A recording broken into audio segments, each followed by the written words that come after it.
And while we're also talking about practice, I want to talk to you a little bit about your mental game. So how would you rate your mental game, let's say on a scale of 1 to 10 when you're on the course? I'd say about 6.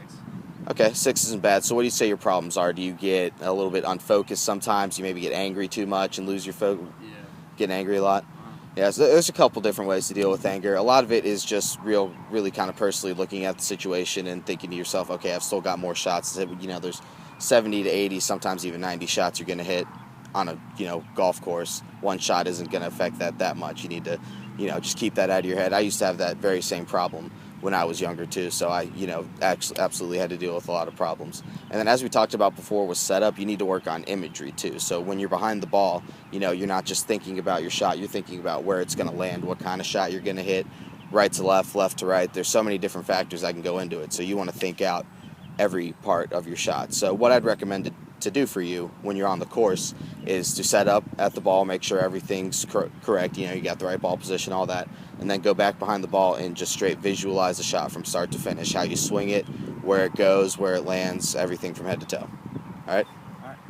All right, so another thing that we need to talk about is your mental game on the putting greens. As we talked about earlier, staying focused is one of the most important things. Not getting angry is one of the most important parts of the game, your mental game. Everybody says 80% mental, 20% physical is golf. So when you're on the greens, what do you do with your process? Do you read the green from both sides? Do you read it from, a different angle? Kind of tell me what you do. I mainly trust the backside. Backside of it? Mm-hmm.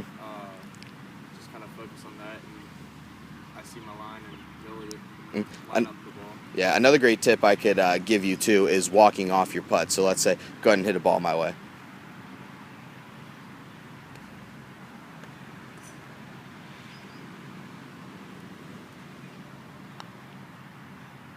Gets a little bit strong. So what I'd do is if I was setting up to this putt right here, say putt to this hole, I'd walk it off. I'd start off right next to the ball and then walk off each step. And what you do is you kind of get a feel for not only where I can feel that the green kind of slopes to the left, but I also get a feel for distance. I took 8 steps, and once you play on certain greens, or greens are usually around the same kind of speed on the stimp meter, you're going to be able to get a feel for, all right, 8 steps is about like a half a putter length, or that's kind of your mental stuff. Everybody's is different, but walking off your putts before you hit them is a great way to work on distance control as well.